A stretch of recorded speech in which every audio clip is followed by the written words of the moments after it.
A very good evening to you tuned into UBC TV. We thank you so much for tuning in and welcome to News Tonight this Thursday, the 4th of July, 2024. My name is Micheal. Jordan Lukomwa. Dorothy Namuyomba joins us for sign language interpretation. In our first story this evening, Minister for Education and Sports, also First Lady Mrs. Janet Museveni, has appreciated Laika Mobile Group for supporting the Uganda national cricket team, the Cricket Cranes, which participated in the recently concluded ICC Men's T20 World Cup held in West Indies and the United States. The First Lady met a delegation from Laika Mobile Group led by the chairman and founder, Dr. Subhaskaran Ali Raja, and this was, they were accompanied by the representatives from the Uganda Cricket Association and Uganda players who participated in the T20 Cricket World Cup.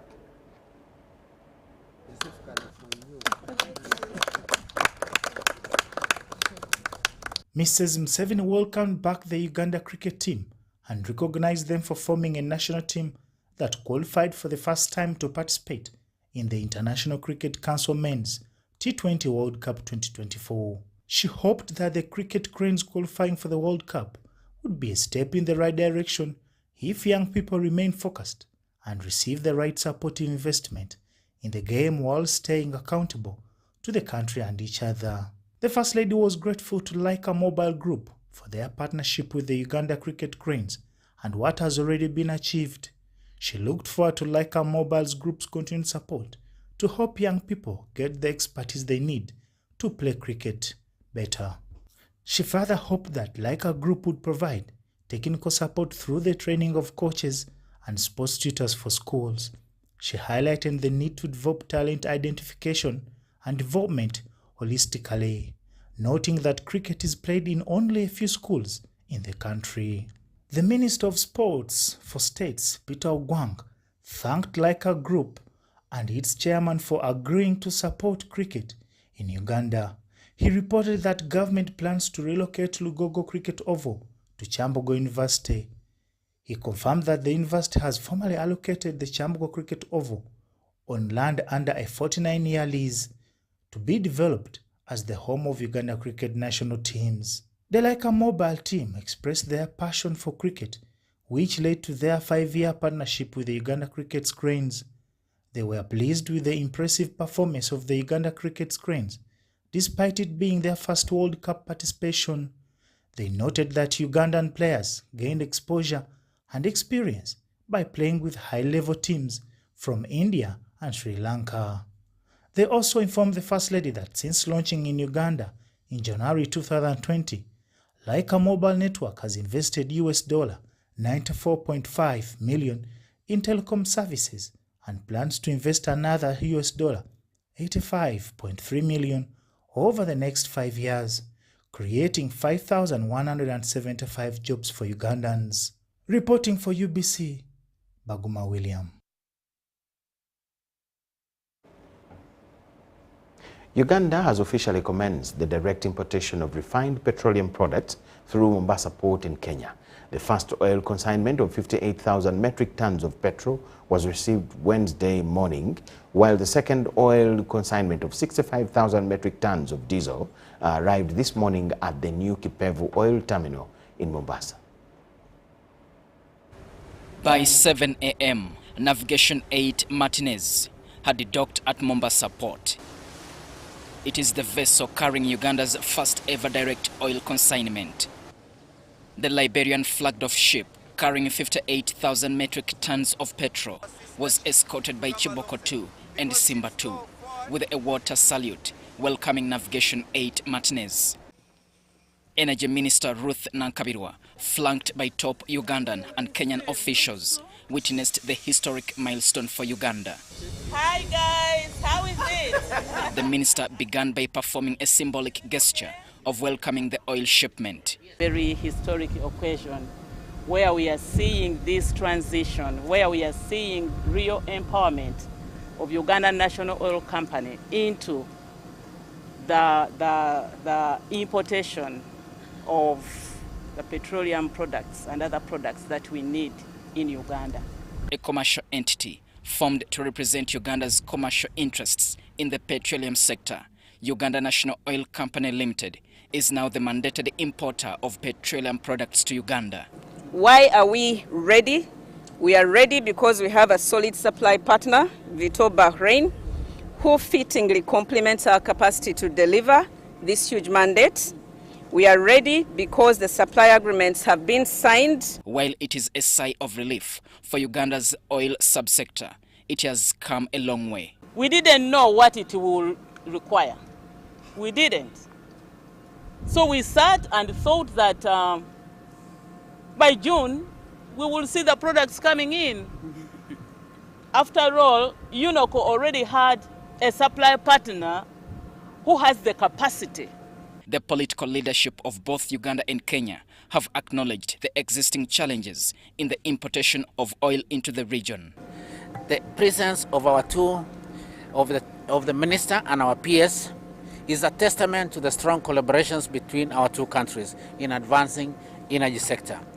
Ladies and gentlemen, following the completion and the commissioning of the oil terminal in August 2022, the Port of Mombasa has greatly boosted its capacity in handling oil and petroleum products in the region.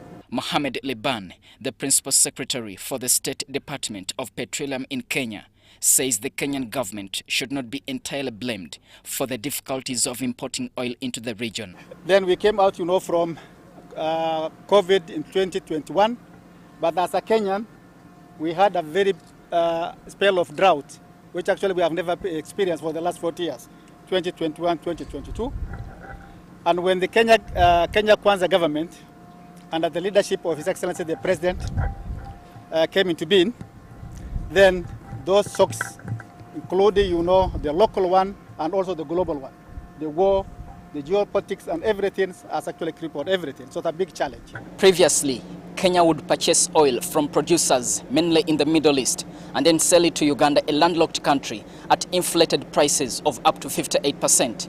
But with this ship docking at Port Mombasa, it means Uganda has started avoiding middleman costs of importing oil. Diano Olweny Peters, UBC News in Mombasa. The U.S. Ambassador to Uganda, William Pope, emphasized the enduring partnership between the two nations. He highlighted several key areas of collaboration, including health, education, economic development, and good governance. Ambassador Pope spoke at an event held at the U.S. Embassy in Kampala to commemorate U.S. Independence Day, as we see in this report.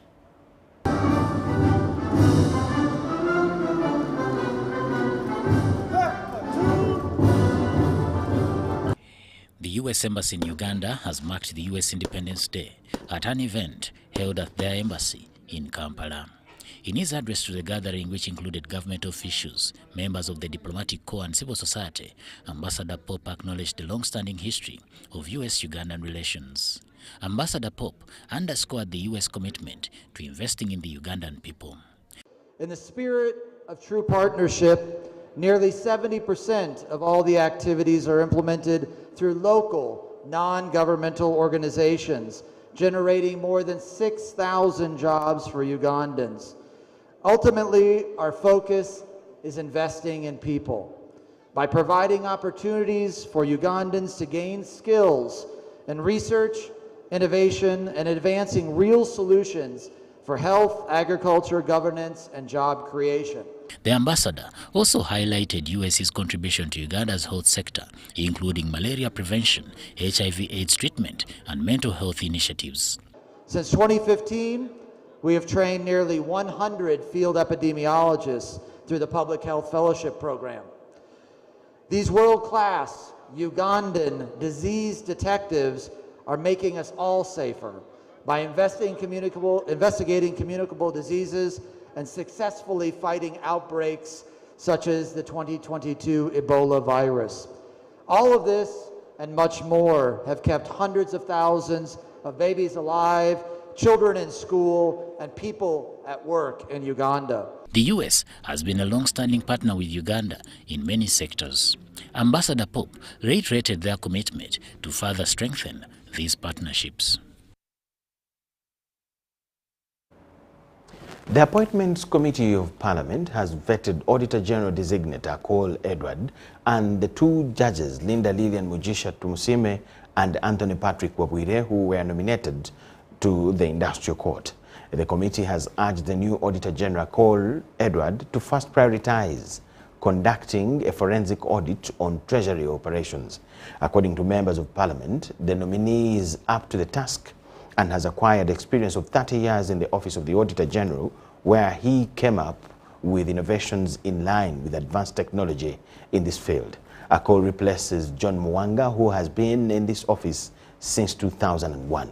Mwanga has attributed his success on job support.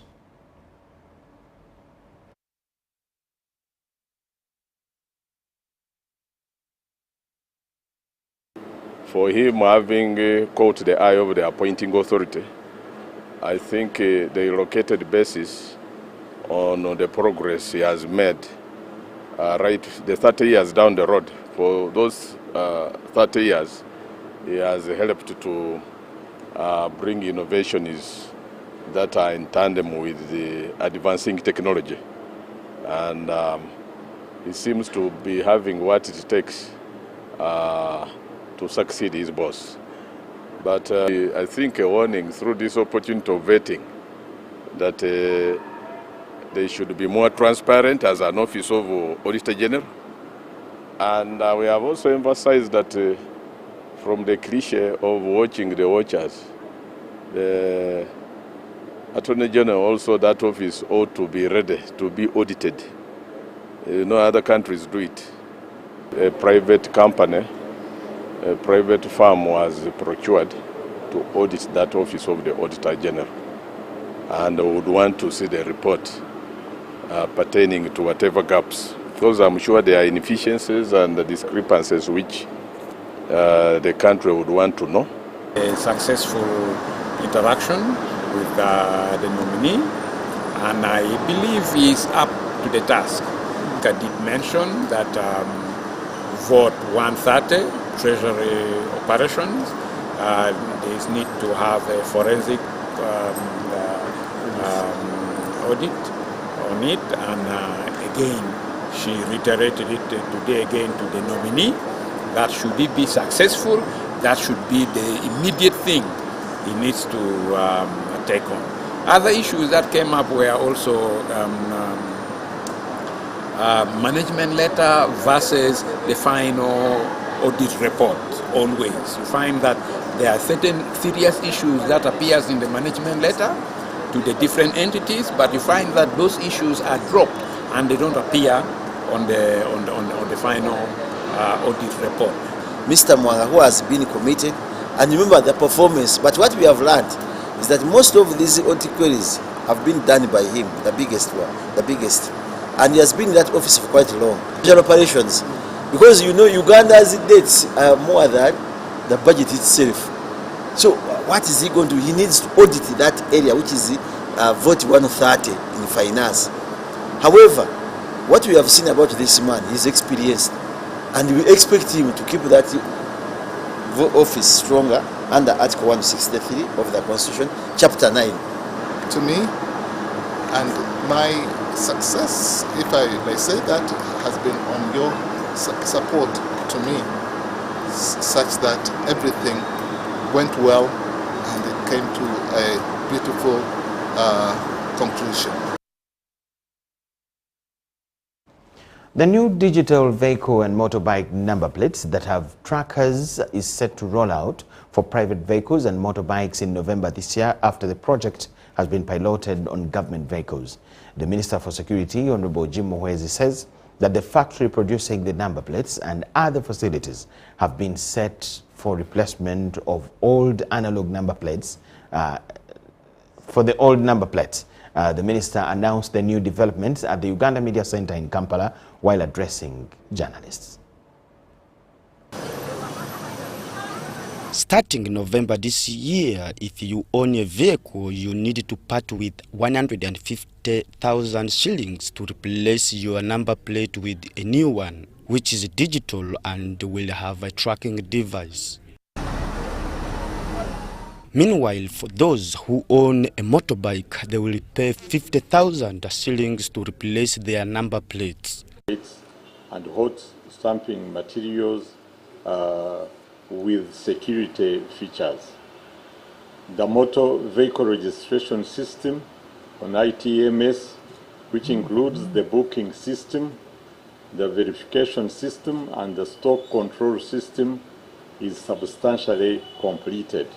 On the question of people's personal data and security, the Minister for Works and Transport, Katumba Wamala, together with the police, have assured the public on the safety of the information.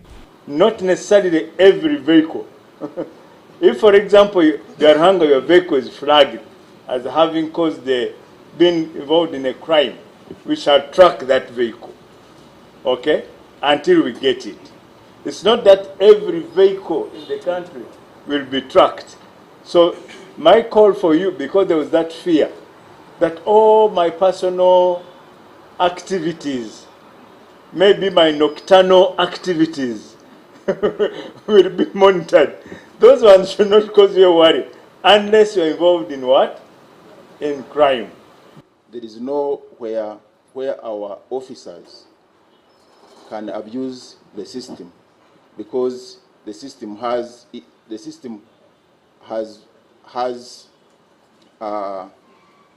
integrity checks. It has integrity checks. For every action carried by a police officer, there must be a report made at a police station. Philip Aguta for UBC News in Kampala. Thank you, people. Ministry of Works and Transport has embarked on the review of the current traffic regulations to combat road carnage. Working with stakeholders in the transport sector, the ministry has proposed tightening of the process of driving licenses issuance to minimize errors by novice drivers on the road. The recent 2023 police traffic report identifies speeding as the primary cause of road accidents, resulting in significant fatalities. In response, the Ministry of Works and Transport has collaborated with the private sector stakeholders in the transportation industry to strengthen the implementation of the Traffic and Road Safety Act. Now we have added the digital, installed digital cameras. Still, this is a government initiative under ITMS. For now, those are the two which are approved. So we don't want to smuggle in another, and it produces a receipt, and then there are arguments whether that evidence is relevant and admissible, whether it is conclusive, whether it has to be corroborated, and other things. Key recommendations in these proposals focus on regulating speed limits according to the different locations and enhancing the real-time monitoring of reckless drivers with active involvement from local governments. In terms of coverage, we are not yet to that level, but I think it can work on our situation better than this manual work by the police. Stakeholders advocate for the adoption of advanced technologies by traffic enforcement bodies to better manage the evolving traffic landscape, along with strict penalties for offenders. In the first place, for one to be considered to drive, we are basically looking at what is the minimum age that our regulations allow, and therefore, if somebody has qualified and gotten a driving license, it is good to hit the road. Novice drivers tend to commit errors such as braking hard, issues such as following you closely, and also issues around their competency in steering the vehicle. Proposals also include reforming the process of acquiring driving licenses to ensure the qualification of drivers. To have the driving license, the first driving license run for a year, requiring a person to do a refresher course before, and Parliament did agree with us. The recent stakeholders' engagement aims to generate alternative recommendations aimed at improving Traffic and Road Safety Act and reducing road accidents. The public-private partnership seeks to raise awareness about responsible road use among the public. Komagum Rogers and Abdul Nasir Lugwama for UBC.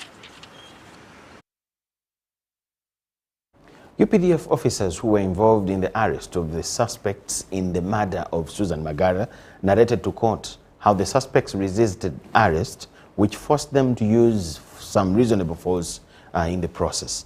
They disclosed this as prosecution witnesses during the trial of the Susan Magara murder case suspects at the High Court Criminal Division in Kampala. The case is before Justice Alex Ajiji. The High Court Criminal Division in Kampala is proceeding with the hearing of Susan Magara murder case involving 18 suspects. A UPDF soldier at the same way, Corporal Dennis Musumba, told court how he was asked by Colonel Chausa Simwe on May 23, 2018 to arrest a suspect Buvumba Abbas Musa. So when I loaded in the coordinates in the Google map, they were leading me to Kasubi Masanaf end.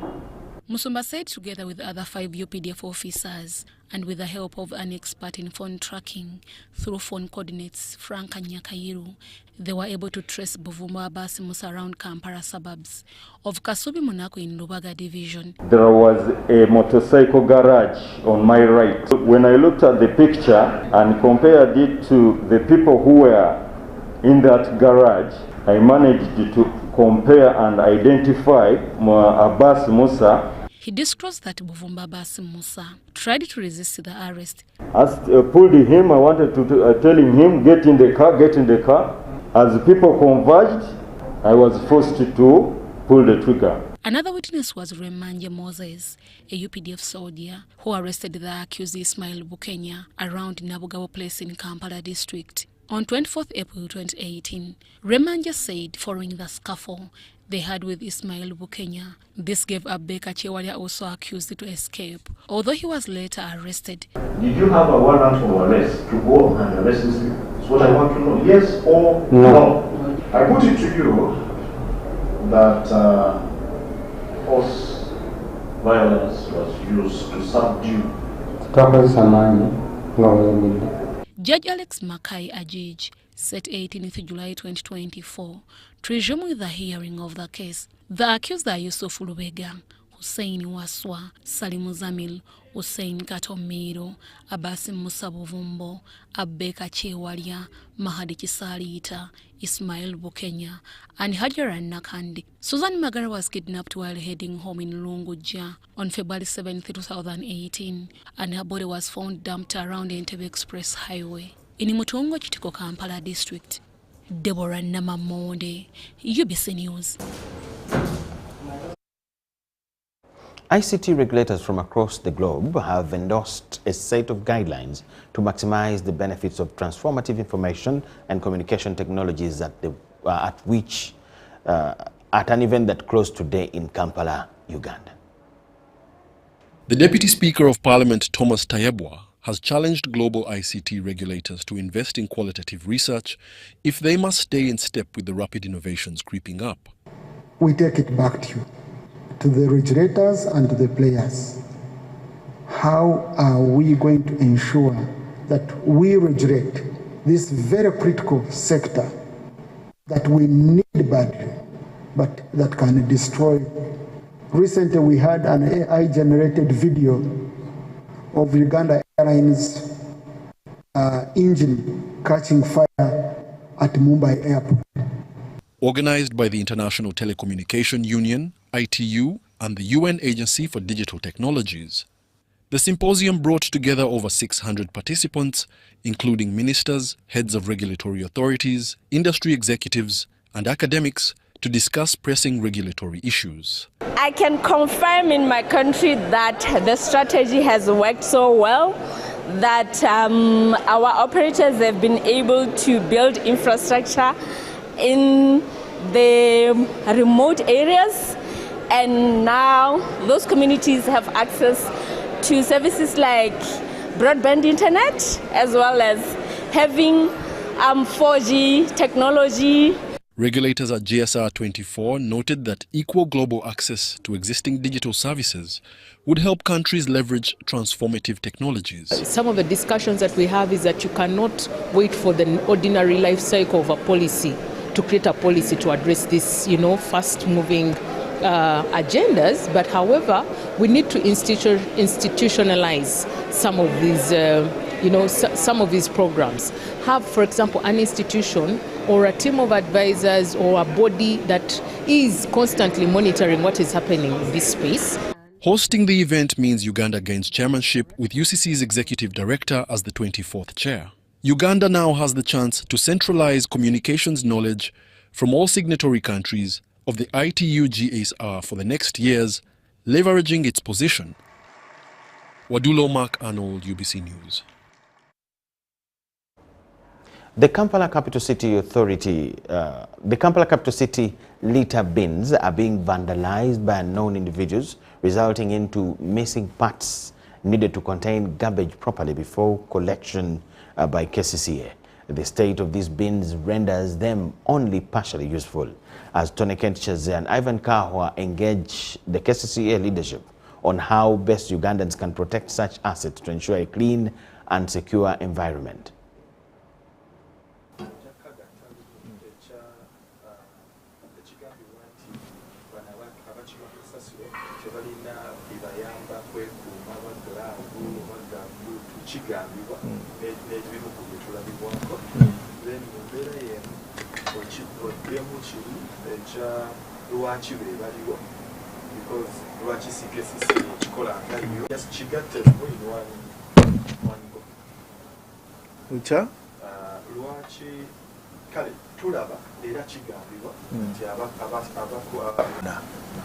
abali mu kibuga Kampala nga tuyita mu tabi lyaffe ery'ekikula ky'abantu giyite Directorate of Gender, nga mu kino buli mukozi yenna bw'abeera ku UBC bwe mubeera n'embeera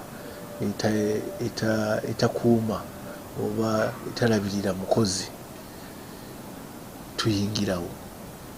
Ne kampuni zino bwe ziba teziwa bantu bintu bibakuuma naddala mu bukyafu n'embeera eyo gye babeeramu, gloves, overall, gumboot, tujja kwogeraganya nabo. News coming in. President Yoweri Kaguta Museveni has signed the Appropriation Act of 2024, reconsidered, into law this evening. This is after Parliament made reallocations following an earlier objection by the President to assent to the bill earlier.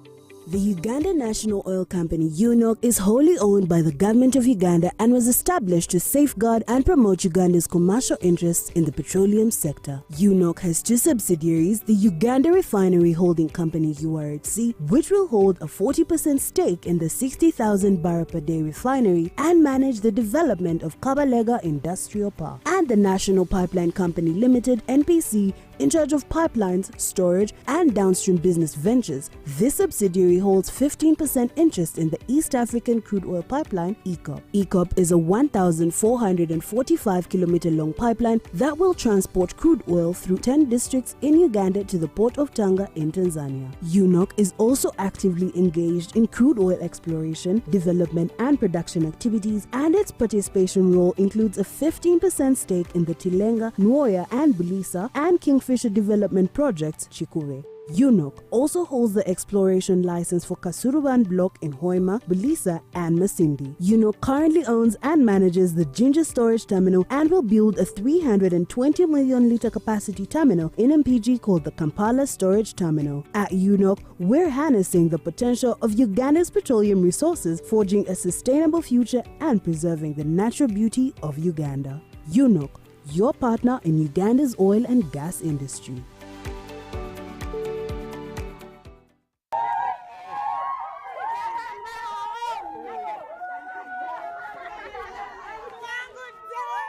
Amanya gange nze Namtebi Sharon nga nkolera wano wennyini Saka Kirombe oba Makindye. Empangula gye nawanguddemu ssente mbadde nga nkozesa mobile money nga nsindika school fees w'omwana ku ssomero. Okutegeera nti mpangudde nze mutima neegambye nti kambalinde bamale okujja ndyoke nzikirize nti mpangudde. Kyennyinza okubagamba nti si byabafere weewaawo abafere gye bali naye ennamba eri emu yokka era bw'eba ekukubidde omanye eyo si yabafere. Mpulira bulungi nnyo nnyo nnyo era ndi musanyufu nnyo. Naye MTN mobile money mbebaza nnyo mwebale nnyo mwebalire. Together we're unstoppable.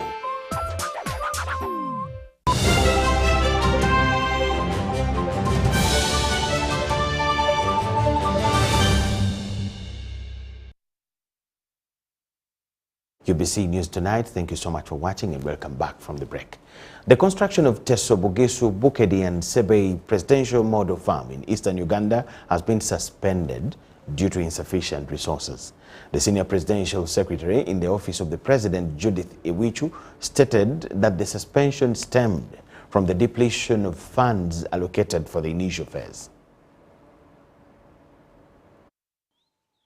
Government sought to construct a presidential model farm in eastern Uganda to extend agricultural extension services closer to farmers in the region. Severally, we've been taken to western Uganda, and you will agree that western Uganda is a bit distant. There is learning, but there is also hands-on, and there is believing in the seeing.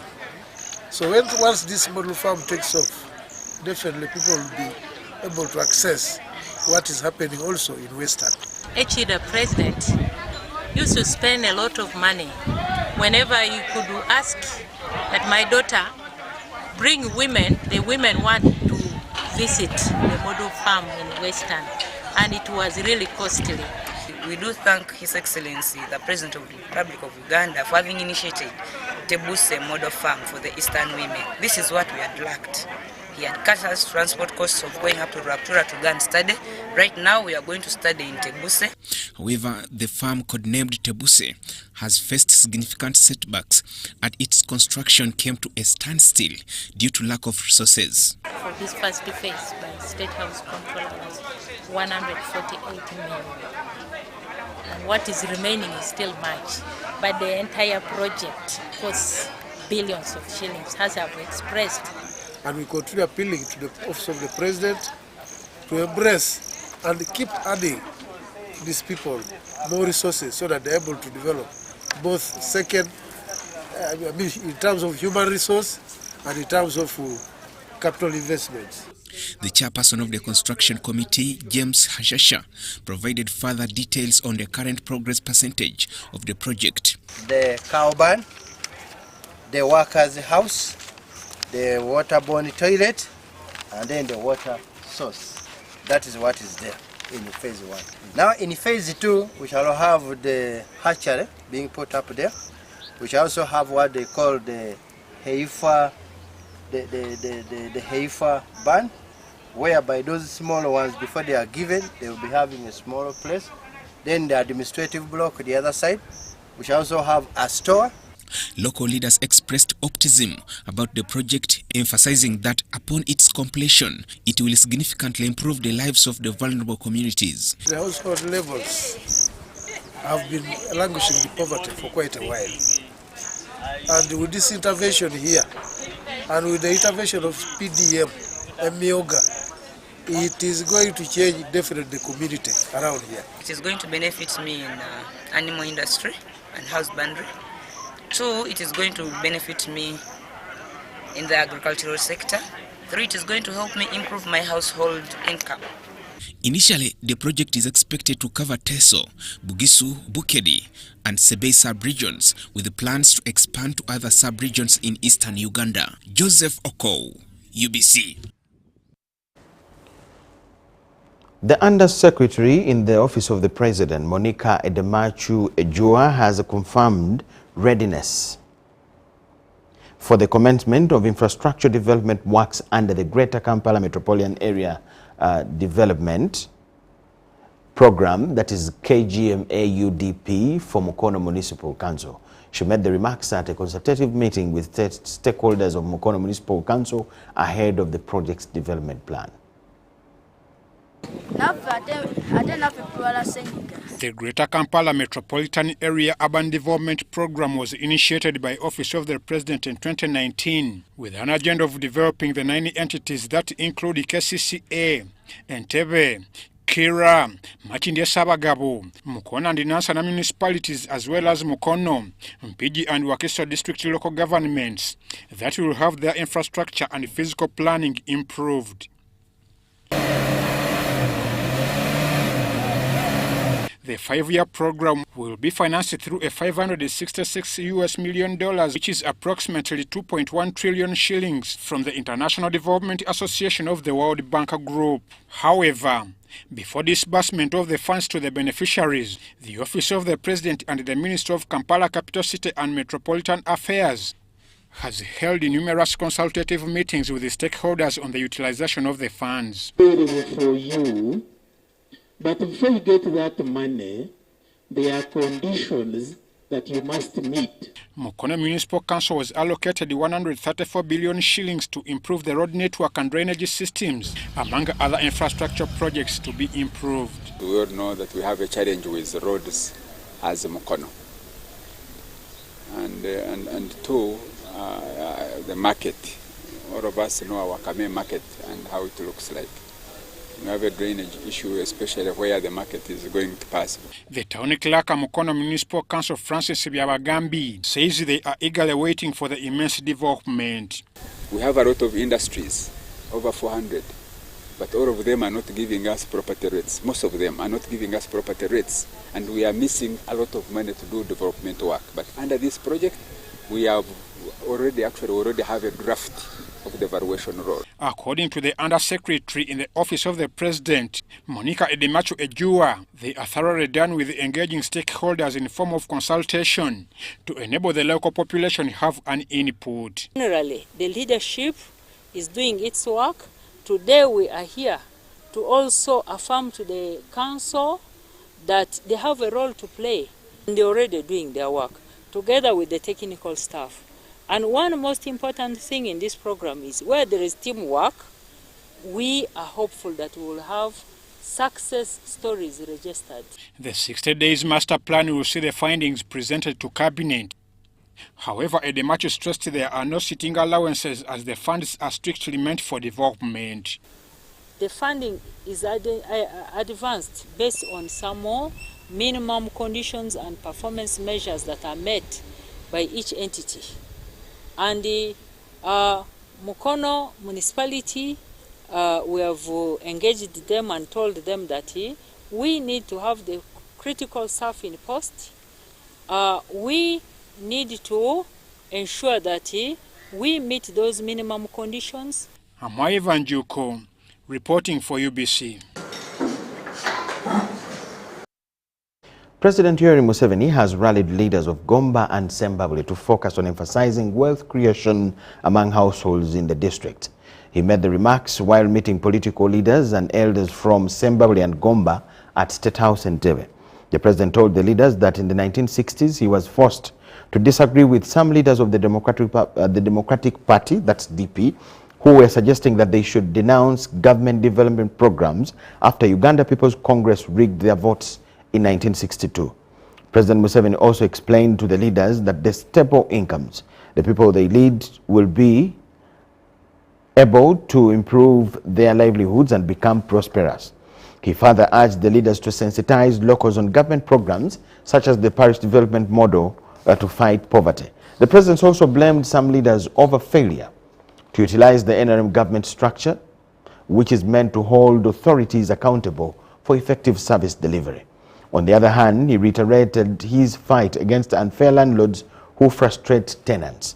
Sembabule District Woman MP Mary Begumisa lauded the president for the current sustainable peace and development in Uganda. On behalf of the delegation, she pledged that they will continue to support the National Resistance Movement Manifesto, which is aimed at transforming the country socially and economically.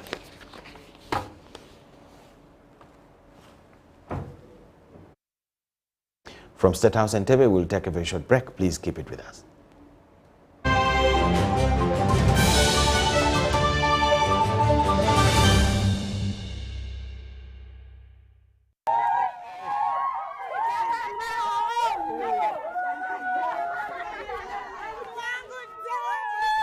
Amanya gange nze namtebi Sharon nga nkolera wano wennyini Saka Kirombe oba Makindye. Empangula gye nawanguddemu ssente mbadde nga nkozesa mobile money nga nsindika school fees w'omwana ku ssomero. Okutegeera nti mpangudde nze mutima neegambye nti kambalinde bamale okujja ndyoke nzikirize nti mpangudde.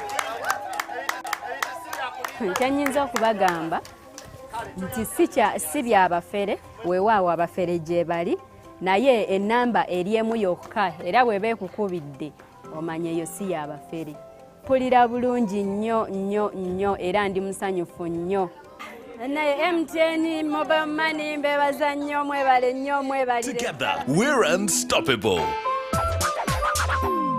Once upon a time, there lived identical twins who gave birth to beautiful princes and princesses. Their mothers gave their babies' bodies a lot of care by applying on their skin with baby Junior jelly. So dried their chariots and everyone would admire their glowing skin. Fun fact, baby Junior prevents diaper rash, dry and sensitive skin. Moms all over Africa love baby Junior jelly. Baby soothes the skin. No more worries anymore. Baby Junior. Baby Junior. Predict the outcome of 10 football games and win big with tickets at only 500 shillings. Play for this Monday's draw to stand a chance to win big with Sports Take 10. Buy your tickets at authorized shops on nationallottery.go.ug to download the app or simply dial *278#. Ugandan National Lottery. Dream, play, win. Participants must be 18 years or older. Play responsibly. The Uganda National Lottery is operated by Ituba Uganda and regulated by the National Lotteries and Gaming Regulatory Board. Gold. We all want it. That soft yellow glow of a subdued sun in your hands. That precious polish of elegance. To hold it is one thing, but to taste it is everything else. Relish the satisfying taste of a beer, unmatched in quality, unmatched in consistency, and with 23 Global Gold Awards. A beer unmatched in gold. Hi, my name is Rachel Nduhutiri and I am a Ugandan actress and the winner of the Africa Monologue Challenge 2023. Now, thanks to your immense support, the Africa Monologue Challenge Season 2 is coming to Uganda between July 25th and August 20th. Africa Monologue Challenge is looking for passionate Ugandan storytellers to take part in a Pan-African short film that will showcase Uganda to the rest of the world. To be a part of this, all you have to do is weave a captivating narrative that captures you. This short film will be shared to over 50 film festivals. Now, to find information on the AMC 2024 finalists, visit www.africamonologue.com. Please submit your short script, which should be 10 pages for a short film between 10 to 15 minutes, to africamonologue@gmail.com before 30th June 2024. Now, let's talk about rewards. The selected script will have the writer's full name in the end credits. You will get a chance to collaborate with amazing filmmakers from all over the world. You will get a small token for your creativity, and you remain with full ownership of your script. Let's work together to create a Pan-African film that will echo African stories throughout the world.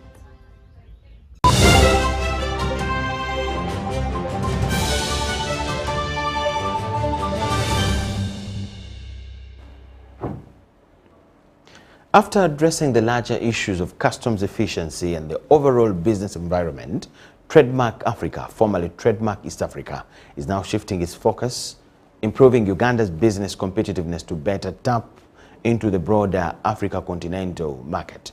Anna Namboze, the country director TMA, emphasized that more has to be done for Uganda to compete favorably with its peers. Trademark Africa has held its 54th Uganda National Oversight Committee meeting that brought together the donor community, public and private sector stakeholders.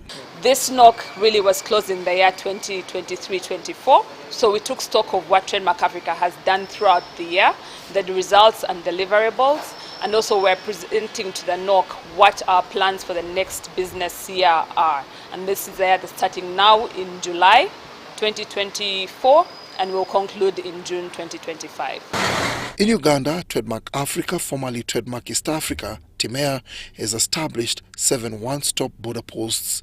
Besides the physical infrastructure, the organization has also supported the integrated border management system, which helps in effective digitization of processes.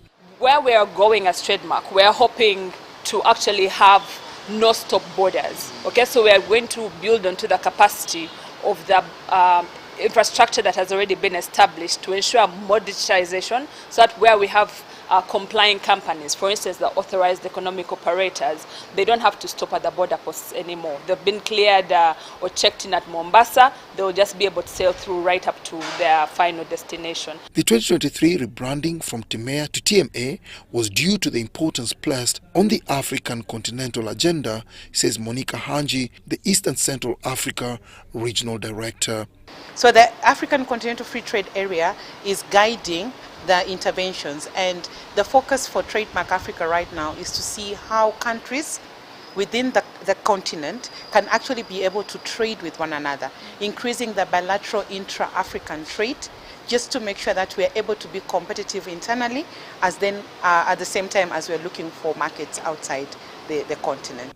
Uganda is at the center of TMA interventions, with the organization's current focus on Uganda's niche and how to exploit the existing trade opportunities for the private sector to be able to make a significant difference for the country. So today we've had a meeting looking at the business climate for Uganda, looking at what is not working. We have discussed things like the EUDR on exports for coffee. What does that mean for the private sector, the coffee owners, the coffee exporters? How ready are we as a country to be able to get onto this new regulation by the EU coming from January? So these are the conversations we're looking at, opportunities at Gulu Hub, for example. Now that the cross-border infrastructure has been improved, there is urgent need for Uganda to enhance its business competitiveness to ensure there is quality and quantity. Dennis Igoa for UBC News. The French Chamber of Commerce Uganda has been launched in Kampala. The initiative by the French Embassy and French companies in Uganda seeks to help Uganda's businesses navigate the complexities of international trade and investment, first of its kind by a European member country.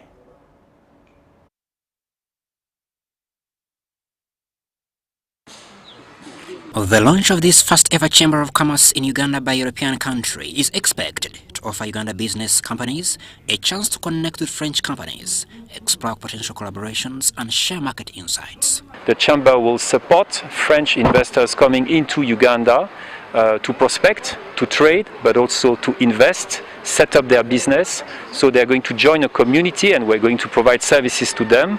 We're also going to link them with Ugandan businesses that are members of our chamber. A study report on the impact of French presence in Uganda reveals there are 40 French companies operating businesses in Uganda and directly employing about 3,000 Ugandans. French companies' investment in Uganda reached at least $1.6 billion in 2022-2023, representing about 53% of total foreign direct investment inflows. The looking ahead over the next 3 years will be above $4 billion. It makes this group of companies, of French companies, as a leader of the partnership in private sectors in Uganda. At least $4 billion in investment in the next 3 years will be put into the Uganda's economy, courtesy of French companies. The launched Chamber of Commerce seeks to deepen bilateral economic ties. $4 billion US dollars over 16 trillion Ugandan shillings of investments in the 3 years to come. Well, actually a massive impact, and currently over half of the foreign direct investments in Uganda. Founded in 1907, Chamber of Commerce and Industry France International brings together 118 chambers of commerce in about 93 countries. Like Uganda is not really known in France, so we're really trying so much to see how we can build that relationship, because it's a country with a lot of potentials in the agricultural aspect, in the energy aspect, digital system, everything. So we're trying to see how we can create that relationship and push the Ugandan economy and also the French economy presence in Uganda. Uganda's entry into this wider network will help Uganda's businesses navigate the complexities of international trade and investment.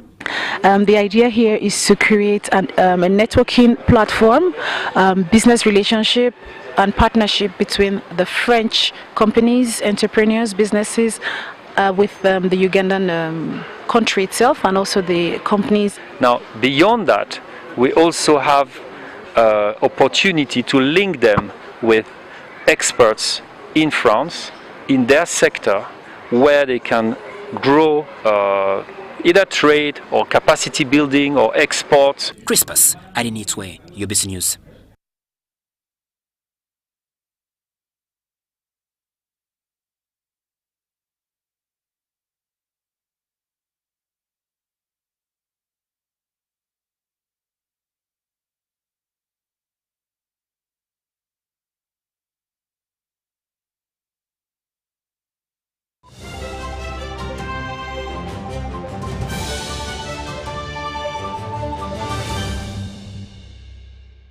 UBC Sports News tonight. The Uganda Cranes have been pitted against South Africa, Congo, Brazzaville and South Sudan in the draws for the 2025 Africa Cup of Nations qualifiers conducted in Johannesburg, South Africa this evening.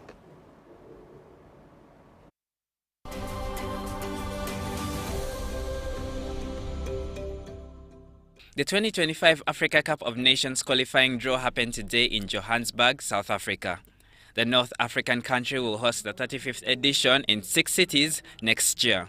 12 groups of 4 teams each will tussle it out on the field of play in order to qualify for the Nations Cup tournament. The Uganda Cranes have been placed in Group K against South Africa, Congo-Brazzaville and neighbors South Sudan. Uganda. Okay, Uganda. Cranes of Uganda, they will be joining Congo and South Sudan in Group K in position K2. But we may not think that it will be too easy or underestimate any team, because in Africa there are no small teams anymore. So we really have to be focused on these games, on this group, but we have to believe that we can make it. The qualifiers will start in September 2024 and end in November 2024. The first and runners-up in the 11 groups that do not involve Morocco will gain qualification to the competition that will be held from the 21st of December 2025 to the 18th of January 2026. Mashamiro Victor, UBC News.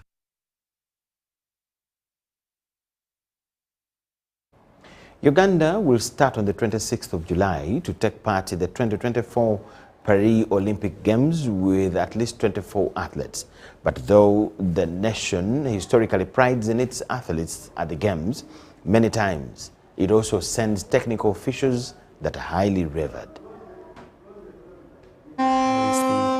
Olympic torch. The 2024 Paris Olympics, which is officially the Games of the 33rd Olympiad, start in exactly 22 days and will be on the theme of Games Wide Open. There will be 329 events in 32 sports disciplines, with more than 10,000 athletes expected. Uganda will have at least 24 athletes, with the majority from athletics, a rower, cyclist, and 2 swimmers. Uganda will also have officials that were selected by their international bodies to offer technical guidance during the Games. So far, these include Joseph Colin Semanda for modern pentathlon, Salim Musoke for weightlifting, and Shamira Nabadda in football. But of all these, Max Kanyerezi, who is attached to aquatics, stands out in what is a historic first by any Ugandan.